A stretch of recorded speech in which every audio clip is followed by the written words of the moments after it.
ഇൻഡസ്ട്രിക്കകത്ത് scope എന്ന് പറഞ്ഞാൽ കണക്ഷന്റെ പുറത്താണ്. നമ്മളിപ്പോ ഒരാളെ ആക്ടിങ് പഠിച്ചു, ഏറ്റവും സൂപ്പർ ആക്ടറായി പഠിച്ചു, അദ്ദേഹം ഒരു പണിയില്ലാതിരിക്കുകയല്ലോ. അതായത് സിനിമയിൽ കണക്ഷനിൽ മാത്രമേ വർക്ക് വരുള്ളൂ. എക്യുപ്മെന്റ് വാങ്ങിച്ചിട്ട് ഒരു കാര്യം. ഒരു വീഡിയോഗ്രാഫറായി ഒരു സിനിമറ്റോഗ്രാഫർക്ക് ക്യാമറ ഇല്ല, പക്ഷെ സിനിമറ്റോഗ്രാഫർക്ക് അദ്ദേഹത്തിന്റെ ഫ്രെയിം കണ്ടാണ് വിളിക്കുന്നത്. ആ സിനിമറ്റോഗ്രാഫറുടെ കെയർ ഓഫിൽ അദ്ദേഹത്തിന് ഇഷ്ടപ്പെട്ട ആൾക്കാരെയാണ് അദ്ദേഹം ഡ്രോൺ ഓപ്പറേറ്റർ ആയിട്ടും ജിബ് ഓപ്പറേറ്റർ ആയിട്ടും സെലക്ട് ചെയ്യുന്നത്. ജിംബൽ ഓപ്പറേറ്റർ ആയിട്ടൊക്കെ സെലക്ട് ചെയ്യുന്നത് DOP ആണ്. അവർക്ക് ഇഷ്ടപ്പെട്ട ആൾക്കാരെ അല്ലാതെ എല്ലാവരും പഠിച്ചു എന്ന് പറഞ്ഞുകൊണ്ട് എക്സ്പീരിയൻസ് ഉണ്ടായതുകൊണ്ട് ഒരു സ്കോപ്പും കിട്ടില്ല. കണക്ഷൻ ഉണ്ടാക്കിയെടുത്ത് നമ്മൾ പ്രൂവ് ചെയ്യണം. അതല്ലാതെ നമുക്ക് ഇത് ഒന്നാമത്തെ ഇൻവെസ്റ്റ്മെന്റ് കൂടി.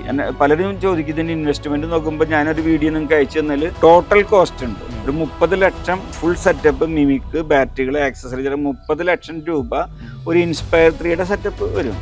പ്ലസ് നമുക്ക് സ്പെയർ കിട്ടാത്തതിന്റെ പേരിൽ ഒരു അഡീഷണൽ ഡ്രോൺ ഞാൻ മേടിച്ചിട്ടുണ്ട്. അതിനൊരു 15 ലക്ഷം വേറെ. അപ്പൊ 45 ലക്ഷമായി. 45 ലക്ഷം രൂപ മുടക്കിയിട്ട് എന്നോട് കഴിഞ്ഞ ദിവസം ഒരാള് പറഞ്ഞത് നമ്മുടെ സിനിമയിൽ ഒരു ഡ്രൈവറാണ്. അദ്ദേഹം എന്നോട് കഴിഞ്ഞ ദിവസം ഒരു പടത്തിൽ രാത്രി ചെളിയിൽ, നമ്മുടെ അട്ടയും ഒക്കെ ഉള്ള ചെളിയിൽ നിന്ന് 2:45 നേരത്ത് ഞാൻ ഷൂട്ട് ചെയ്ത് ചെളിയൊക്കെ ഒലിപ്പിച്ച് ഈ ഡ്രോണൊക്കെ കൊണ്ടുവരുമ്പോൾ ആൾ ചോദിച്ചു, ചേട്ടാ അതിന് എത്ര വിലയുണ്ട്?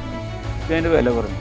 ചേട്ടന് വേറെ പണിയില്ല, ഞാൻ ഡ്രൈവറാ, ഷെയർ മാർക്കറ്റിൽ ഈ വണ്ടിയിൽ ഇരുന്ന് ചെയ്തിട്ട് ഞാൻ ഒരു മാസം 1 ലക്ഷം ഉണ്ടാക്കി.